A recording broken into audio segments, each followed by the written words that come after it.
अब हम ओवैसी साहब के साथ आ गए हैं। ये है इंडस रिवर और ओवैसी साहब ने वैसे ही आपको बताया अभी ओरिजिन्स में भारत के कई सारे फैक्टर्स हैं, उनमें से एक ये भी है। हमारे जो योगेश भाई हैं वो बता रहे थे और ये सबको पता है कि कैसे पाकिस्तान से ये नदी आती है। मैं आपसे एक चीज़ जानना चाहूँगा, क्या आपको ऐसा नहीं लगता है कि एक परसेप्शन बन गया है कि अगर कोई मुसलमान है इस देश में तो वो पाकिस्तान ही जाना चाहता है और इस चीज़ को नेशनलिज्म, एंटी नेशनलिज्म, इसको लेकर बहुत ज़्यादा हाइप किया जाता है? देखिए, जो देश से नफ़रत करते हैं वही इसी तरह की सोच रखते हैं। ये तो इस तरफ से हाँ, जो देश से मोहब्बत करते हैं वो इस तरह की बात नहीं करते, क्योंकि जिन्होंने देश की आज़ादी में उनका कोई योगदान नहीं रहा तो उनको पाकिस्तान आ जाता है। हाँ, ये एक तल्ख़ हकीकत है कि भारत का पार्टीशन हुआ, पाकिस्तान बना, मगर जिनको पाकिस्तान जाना था वो चले गए और जिन्होंने पाकिस्तान के लिए वोट दिया था उस ज़माने में एक बात समझना पड़े कि आप और हम वोट नहीं डाल सकते थे। वोट वही डालता था जो नवाब था, जो डिग्री थी, जो एक किस्म का इनकम टैक्स अदा करता था। तो एक इलीट क्लास को वोट डालने का हासिल था और वो भी बिल्कुल चंद फीसद या परसेंटेज। मेजॉरिटी तो वोट डाल ही नहीं सकती थी।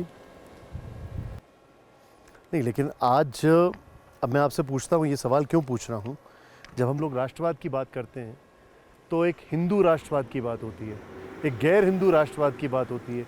क्या इसको आप कैसे असेस करते हैं? देखिए, हिंदू इंडियन नेशनलिज्म एक चीज़ है और हिंदुत्व नेशनलिज्म एक चीज़ है। क्या फ़र्क है दोस्तों? फ़र्क ये है कि इंडियन नेशनलिज्म जो है वो हम तमाम कल्चर्स को, रिलीजन्स को, ज़बानों को, त्योहारों को सेलिब्रेट करता है। वो ये नहीं कहता कि एक देश, एक रिलीजन, एक कल्चर रहेगा। ये हिंदुत्व नेशनलिज्म है। जो इंडियन है ये हिंदुत्व नेशनलिज्म कहता है कि एक देश, एक कल्चर, एक रिलीजन। जो इंडियन नेशनलिज्म बोलते कि भाई बस ये सब एक इस देश के एक गार्डन है, इसमें हर तरह के फूल फलेंगे, फूलेंगे, आगे बढ़ेंगे। ये फ़र्क है इंडियन नेशनलिज्म में और हिंदुत्व नेशनलिज्म में। और ये इंक्लूसिव है इंडियन नेशनलिज्म, वो एक्सक्लूजनरी है। ये बुनियादी फ़र्क है इन दोनों में। नहीं, लेकिन क्या आपको ऐसा नहीं लगता है कि इस देश में एक राष्ट्रवाद बीजेपी का है और एक राष्ट्रवाद कांग्रेस का है?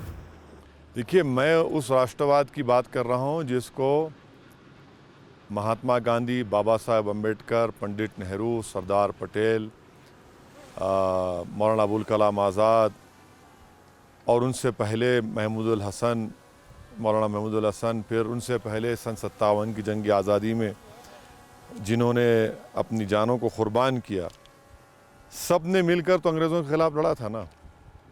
कोई अपने आप को ये महसूस नहीं कर रहा था कि हम लोग अलग हैं, बल्कि सब कह रहे कि हाँ, मैं हिंदू हूँ, मैं मुसलमान हूँ, मगर इस देश का हूँ, मुझे अंग्रेज़ों से लड़ना है, ये वतन मेरा है। ना किसी मुसलमान ने अपनी रिलीजियस आइडेंटिटी को खोया, ना किसी हिंदू ने अपनी रिलीजियस आइडेंटिटी को खोया। यही तो गांधी का पैगाम था। अभी ये क्राइसिस है देश में? बिल्कुल है, बिल्कुल है। तो आज जो रूलिंग पार्टी है वो तो साफ हिंदुत्व नेशनलिज्म की बात करती है। नहीं, लेकिन एक बात बताइए, जितनी सीटें उन्हें मिली हैं वो खाली हिंदुओं के वोट पे तो नहीं मिली होंगी, मुस्लिम्स भी होंगे उसमें। तो देखिए, उसका डेटा है, CSDS का डेटा है। बताइए आप। भारत के प्रधानमंत्री मोदी को 2014 में 31% हिंदू वोट मिला और 19 आते 37% हो गया। तो एक ही कम्युनिटी है जिसका वोट नहीं बढ़ा नरेंद्र मोदी को। 6% वोट मिला मुसलमानों का 14 में, 19 में उतना ही मिला। दूसरे जितने सोशियो रिलीजियस ग्रुप्स हैं उन सब का परसेंटेज वोट बढ़ता गया। तो क्या पैन इंडिया आपको कोई ऐसी पार्टी दिखती है जो पैन इंडिया उनको रिप्रेजेंट करेगी अभी के हालात में, या अलग अलग पॉकेट? जैसे समाजवादी पार्टी को यूपी में देखा जाता है, आपका एक अपना नीश देखा जाता है। समाजवादी पार्टी कहाँ रही? समाजवादी पार्टी को परसेप्शन तो है ना? समाजवादी पार्टी की हिस्ट्री में बल्कि उत्तर प्रदेश की पॉलिटिक्स में अगर मुसलमानों ने 90% अगर वोट दिया किसी पार्टी को, समाजवादी को दिया इस विधानसभा के चुनाव में। तब भी भाजपा को नहीं हरा पाए। तो ये क्या बताता है? इनकी कॉम्पिटेंस और इनकी क्रेडिबिलिटी को बताता है कि भाई जहाँ से आप चलिए चुनाव हार गए विधानसभा का, जहाँ से आप MP हैं, सांसद थे, जिस सीट पर आपने 19 में 1.5 लाख वोट से जीता, आज वहाँ 6000 वोट से हार गया। ओवैसी साहब, अब मैं आपसे एक ऐसा सवाल पूछूंगा जिसका जवाब हम हर कोई जानना चाहते हैं।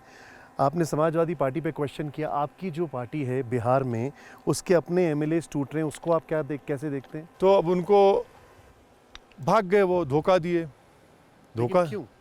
क्योंकि देखिए, ये हमारी लड़ाई जो बिहार की, जो सीमांचल की इंसाफ की लड़ाई थी, और हमने साफ कहा था कि सत्ता से हमको मतलब नहीं है, सीमांचल के इंसाफ से हमको मतलब रहेगा।